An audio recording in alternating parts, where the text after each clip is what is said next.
I was recently at this party and they were giving out gift bags. Haven't opened it yet, so let's see what's inside. Whoa! Oh! Really?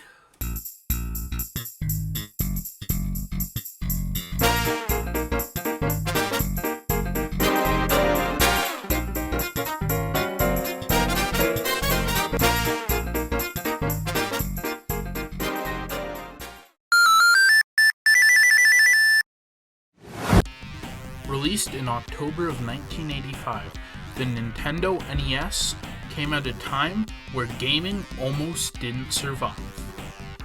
Atari had made such bad games that people were literally dumping them into the desert. So, instead of marketing their new console as a gaming console, Nintendo put it in the toy aisle, which then it sold very well, and then it kinda saved gaming.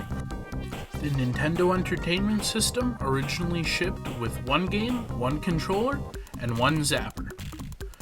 The game was Super Mario Bros. Duck Hunt, a combo cartridge containing 2 games. However, these 2 games were a part of the starting lineup for the Nintendo Entertainment System. These games were called black box games because of their distinctive packaging. There were 24 of these black box games. From Duck Hunt to Super Mario Bros., there were plenty. However, the game we're reviewing today is one of these original black box games. Today, we're reviewing Pinball for the NES. But before we get into the game, there's one more thing about black box games that I think you should know. There were different subsections of these games. See, Pinball is a part of the Action series of black box games. Other Action series games include Mario Brothers, Clu Clu Land, and Urban Champion. Nidendo's Pinball is, well, pinball. It's the basic pinball game with a board layout including a side route where your ball kind of goes up in a curve. Up at the top there's 3 slots, 2 that give you 500 points, 1 that gives you 1,000. There's a 100 point knocky thingy in the middle. There's a platform that goes from left to right above some dancing penguins. And then there's the second screen, which has playing cards, some more of the knocker roundy things, 2 more paddles, there's paddles on the top one of course, and a pocket up in the top right hand corner that if your ball gets knocked into, you play a mini game featuring Pauline and Mario.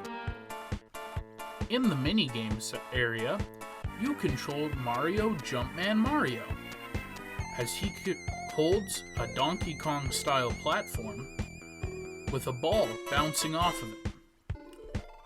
This ball travels across 3 columns of numbers, and they change colors. And these pillars correspond to tiles above where Pauline is walking. And once you line up a column, that tile disappears, and Pauline falls through, and you have to catch her and guide her to one of the exits that are on the left and right of the area. After she leaves, you can just keep playing, and she goes back up there. And you could, in theory, do this infinitely for infinite points. Now, the design of the board could be a reference to the original Pinball for the Game & Watch. Now, the reference is, of course, the colors. The design is similar, with it having similar shaped dividers and knocker roundy thingies. However, it is missing some of the features that is on the NES one. Like, there's 3 eggs down on the bottom layer, and if they all turn into ducks, you have 2 little yellow things, which stop your ball from bypassing the paddles and going straight into the bottom. You initially start out with 3 balls. However, you can gain more if you get enough points. Or, you can gain more if your ball falls into the exit row after knocking off 10 little like tile thingies on the side. There's no good name for it, alright? There just really isn't. So, we even went over what the game's like, but how does it control? Well, I have my issues with it. Now, you may be asking, Noah, it's pinball. There's only 2 real controls. And to that, you're right. However, there's a big issue with these. While I was playing on my original NES with an original controller in great condition, I was frequently noticing dropped inputs. That's where I hit the button, but the button doesn't want to work with me. Basically, I'm hitting the button, but the button isn't activating in the game. Now, this wasn't like me rapidly pressing it or anything, because that I'd understand. These are old games. They don't really take into account that rapid button mashing. But it was like just a light tap, like just once, and it just wasn't picking it up. I did take apart my Nintendo controller and like check it, but it was the game's fault, not my controller's. There is also a 2-player pinball mode. However, it is the same game, you just take turns with a second player. I don't know if you really could do 2-player pinball with one board, unless like one person controls one paddle and the other person would control the other. But like that's just a whole different thing, because I don't feel that would work that well.